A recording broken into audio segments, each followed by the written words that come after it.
संगत जी, आज जो कहानी मैं आपको सुनाने जा रहा हूँ, ये कहानी मेरी परदादी जी मेरे पिताजी को सुनाते थे और फिर मेरी दादी जी मुझे।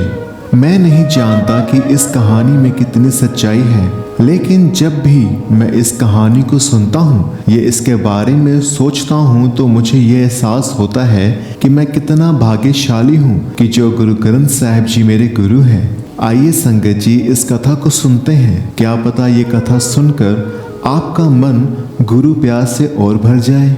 एक सिख था जिसका नाम जगजीवन था। वह गुरु घर की बहुत सेवा करता था, लोगों की मदद भी करता था, लेकिन उसको अमीर बनने की बहुत लालसा थी। वह हर बार गुरु ग्रंथ साहिब जी के आगे यही अरदास करता, हे मेरे वाहिगुरु, मुझे और अमीर बना दो।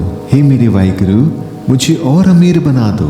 लेकिन उसकी यह अरदास कभी स्वीकार नहीं हुई, क्योंकि गुरु साहिब जी जानते हैं किसको कितना देना है और कौन कितना झेल पाएगा। एक दिन जगजीवन घर के बाहर बैठा हुआ था। उसे एक तांत्रिक मिला जिसने अपनी तांत्रिक शक्तियों से जानकर जगजीवन से बोला, क्यों जगजीवन, तुम अमीर बनना चाहते हो ना? ये बात सुनकर जगजीवन ने अपना सिर हिलाया और बोला, हाँ, तुम्हें कैसे पता? तो तांत्रिक ने बोला, मैं सब जानता हूँ जगजीवन, और मेरे गुरु तुम्हें अमीर बना सकते हैं। क्यों ना तुम मेरे गुरु से मिलो, वह तुम्हें बहुत अमीर बना देंगे। ये सुनकर जगजीवन बहुत खुश हुआ और उस तांत्रिक के साथ उसके गुरु से मिलने चल पड़ा। जगजीवन को नहीं पता था कि वह किस ओर जा रहा है। जाते जाते रास्ते में गुरुद्वारा भी आया, जहां वह हर रोज जाता था। गुरुद्वारे की तरफ देखकर उसे कुछ हुआ। उसके दिल में हलचल मची, लेकिन वह नहीं रुका और वह तांत्रिक के साथ चल पड़ा। तांत्रिक की गुफाओं में जाकर जब जगजीवन तांत्रिक गुरु से मिला, जगजीवन को देखते ही तांत्रिक बोला, तुम्हें अमीर बनना है ना? तो मैं तुम्हें अमीर बना दूंगा, लेकिन तुम्हें अपने गुरु से दूर रहना होगा, क्योंकि वह नहीं चाहता कि तुम और अमीर बनो।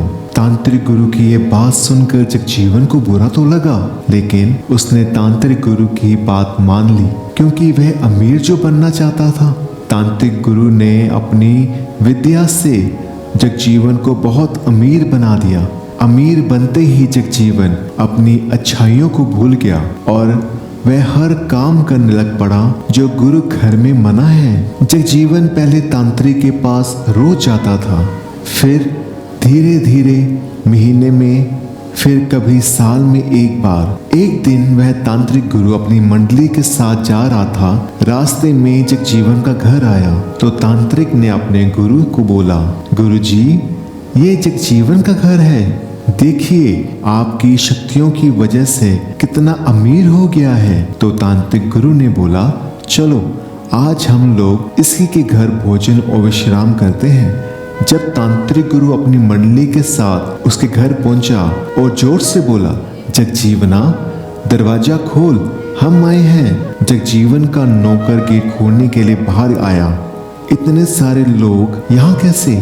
जगजीवन को पता लगा कि वह तांत्रिक गुरु अपनी मंडली के साथ उसके घर आया है, जो कि तकरीबन 100 से भी ज्यादा है। जगजीवन ने खिड़की से देखा और डर गया। उसे लगा कि अगर ये सब लोग मेरे घर आ गए तो मैं कहाँ जाऊंगा, और आज तो मेरे घर में कुछ व्यापारी आने वाले हैं। अगर वे ये सब देखेंगे तो क्या बोलेंगे? जगजीवन ने अपने नौकर से कहा कि जाकर उस तांत्रिक गुरु को बोलो कि मैं घर में नहीं हूँ और घर में किसी भी अनजान आदमी को आने की आज्ञा नहीं है। नौकर ने वैसे ही किया।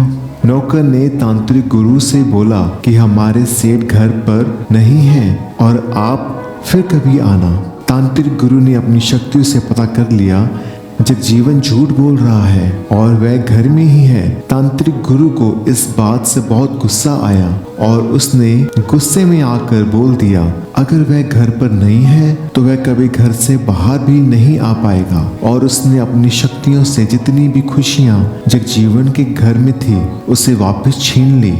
उधर जगजीवन जिस कमरे में बंद था उसका दरवाजा गायब हो गया। उसे बाहर जाने का रास्ता मिल नहीं रहा था। चारों तरफ सिर्फ दीवार ही दीवार थी, क्योंकि तांत्रिक ने अपनी शक्तियों से वह दरवाजा गायब कर दिया था। अब जगजीवन को बाहर आने का रास्ता नहीं मिल रहा था, सिर्फ उसकी आवाजें बाहर आ रही थी। सभी लोग, सभी नौकर घर के इकट्ठे हो गए कि ये दरवाजा कहाँ गया। तांत्रिक की शक्तियों से जगजीवन अपनी बुद्धि नष्ट कर चुका था। उसे कुछ समझ नहीं आ रहा था कि वह क्या करे। ऐसा करते 2 दिन बीत गए। अब सेठ भूखा प्यासा मरने की तादाद में था। अचानक उसके मुंह से वाहिगुरु निकला तो उसे गुरु ग्रंथ साहिब जी की याद आई। उसने आंखें बंद की और बोला, गुरु ग्रंथ साहिब जी, हे मेरे वाहिगुरु, मेरी मदद करो। ये बोलते ही जगजीवन ने अपने प्राण त्याग दिए और वह सीधा सचखंड की ओर चला गया। लेकिन सचखंड के बाहर 2 लंबे लंबे सिख लंबी तलवार लेके खड़े थे। उन्होंने जगजीवन को वहीं रोक दिया और बोले, अभी तुम सचखंड नहीं आ सकते, तुम्हारा समय अभी नहीं आया। तो जगजीवन रो पड़ा और बोला, मैं क्या करूं?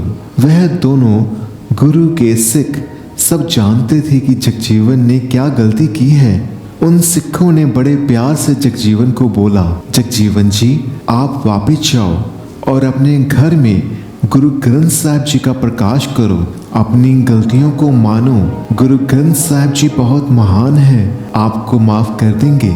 ये सुनकर जगजीवन वापस अपने शरीर में आया। जैसे ही उसको होश आया, उसने अपने बाहर खड़े नौकरों से बोला कि कोई जाओ, मेरे गुरु ग्रंथ साहिब जी को लेकर आओ। कोई जाओ ना, गुरु ग्रंथ साहिब जी को लेकर आओ। सभी नौकर गुरुद्वारे की ओर भागे और गुरुद्वारे के ग्रंथी जी को सब बताया। ग्रंथी जी ने अरदास कर गुरु ग्रंथ साहिब जी से आज्ञा लेकर गुरु ग्रंथ साहिब जी को जगजीवन के घर लेकर आए। जैसे ही गुरु ग्रंथ साहिब जी के कदम जगजीवन के घर में पड़े, तांत्रिक गुरु की सारी बुरी शक्तियां उस घर से मुक्त हो गई। वह जो कमरे का दरवाज़ा गायब हो गया था, वह वापस अपनी जगह पर आ गया। जगजीवन जो बुरी हालत में था, वाहिगुरु के जयकारे सुनकर जोश में आ गया और अपने गुरु की ओर भागा और ऐसे गुरु ग्रंथ साहिब जी के चरणों से चिपक गया जैसे कोई बच्चा अपनी माँ से मिलता है। संगत जी, रो रो कर बस एक ही बात बोलता रहा, बाबा जी मुझे माफ़ कर दो, पिताजी मुझे माफ़ कर दो। गुरु ग्रंथ साहिब जी की ऐसी कृपा हुई, जगजीवन ने जो खोया था उसे सब वापस मिल गया। अब जगजीवन ने फिर से गुरुद्वारे में जाना शुरू कर दिया, दूसरों की मदद करनी शुरू कर दी और हर समय वाहिगुरु सिमरन करने लग पड़ा। संगत जी, अब जगजीवन अमीर बनने की लालसा नहीं करता, अब जगजीवन नाम सिमरन की लालसा करता है। अब जगजीवन को अमीर नहीं बनना, अब जगजीवन को संत बनना है। संगत जी, ये असर है सच्चे गुरु का, यही असर है सच्चे निरंकार का। संगत जी, सच्चा गुरु वही है जो आपको देकर पछताता नहीं है, जो आपको खुशियां देकर आपसे वापस मांगता नहीं है। गुरु गोबिंद सिंह जी इस बात को अच्छी तरह से जानते थे, तभी तो उन्होंने देहधारी गुरु की रीत खत्म कर दी और गुरु ग्रंथ साहिब जी को हमारा गुरु बना दिया। लेकिन फिर भी हम सच्चे गुरु से दूर होकर देहधारी गुरु खोजते हैं, जो हमारे हर सवाल का जवाब और समस्या का हल उसी समय दे दे। और इस चक्कर में हम उस रास्ते चले जाते हैं जहां हमें नहीं जाना चाहिए। वाहिगुरु वाहिगुरु।